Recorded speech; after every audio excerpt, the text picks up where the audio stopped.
যুদ্ধে একদিকে আমেরিকা, একদিকে ইসরায়েল, কিন্তু আজ পর্যন্ত পৃথিবীর ইন্টারন্যাশনাল বেঈমানদের সামনে মাথা নত। জোরে বলেন কেন? তাদের কাছে কিন্তু সুপার পাওয়ার কিচ্ছু নাই, ট্যাঙ্কার তেমন নেই, গোলা বারুদ তেমন নেই, রণতরী তেমন নেই, বিমান তেমন নেই। তারপরেও শুধুমাত্র একটাই তাদের অস্ত্র, তাদের সব কিছুর ক্ষমতা যে জায়গা থেকে উৎস, অন্য কিছুই নয়। ওটার নাম হলো তানজিলুম মির রাব্বিল আলামিন। আল্লাহু আকবার বলেন। এই কিতাব, যে কিতাব দুনিয়ার কোন রচনার কোন কিতাব নয়, একমাত্র কার পক্ষ থেকে নাযিল হয়েছে কিতাব? জোরে বলেন। যে কিতাব ফিলিস্তিনের মাটিতে আছে, ওই কিতাব যদি ভারতবর্ষের জমিনে নাই, কথা বলেন আছে। যে কিতাব হামাসের বাড়িতে আছে, ওই কিতাব বুঝি আমাদের বাড়িতে। একটু সাউন্ড দেন ভাই, একদম যদি কিছু না হয় কি করে কথা বলবেন মানুষ? আপনি আপনার মেশিন বাঁচাচ্ছেন কেন?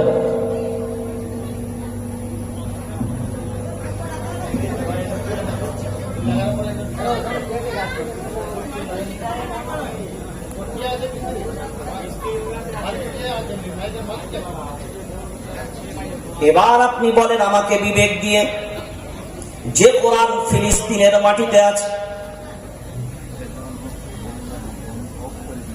ওই কিতাব আমাদের বাড়িতে আছে, ওদের বাড়িতে থাকার পরে পাওয়ার পেল কোথায়? এই শক্তি পেল কোথায়?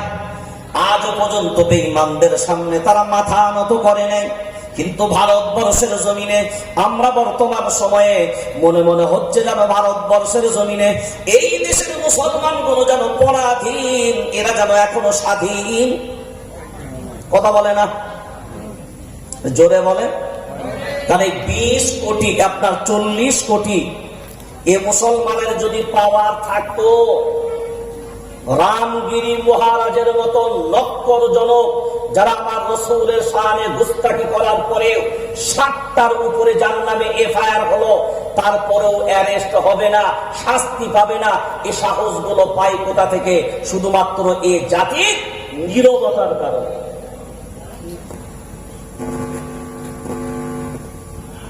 মুখে এরা বলে নবীর মুহাব্বত, মুখে বলে, কিন্তু খুদ নবীর মুহাব্বত নিজেদের ভিতরে না। নিজেরা খুদ দাবি করে আমরা ঈমানওয়ালা, খুদ এদের ভিতরে ঈমানের সেই শক্তি সে পাওয়ার নাই।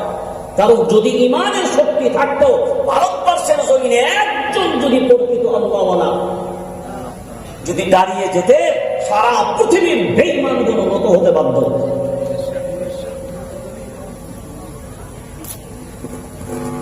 মাদ্রাসায় দোয়া, খানকায় দোয়া, মক্তবে দোয়া, জলসায় দোয়া, মসজিদে দোয়া,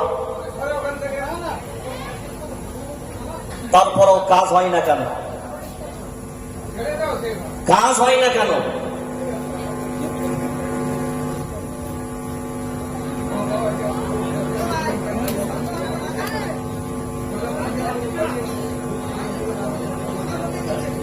এবারে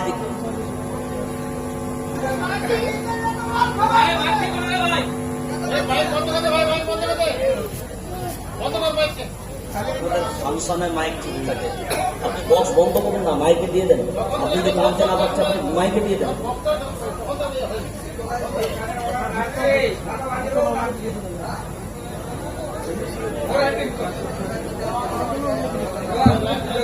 আল্লাহ আল্লাহ আল্লাহ আল্লাহ আল্লাহ। শেষ হয়ে যাওয়ার পরে আল্লাহ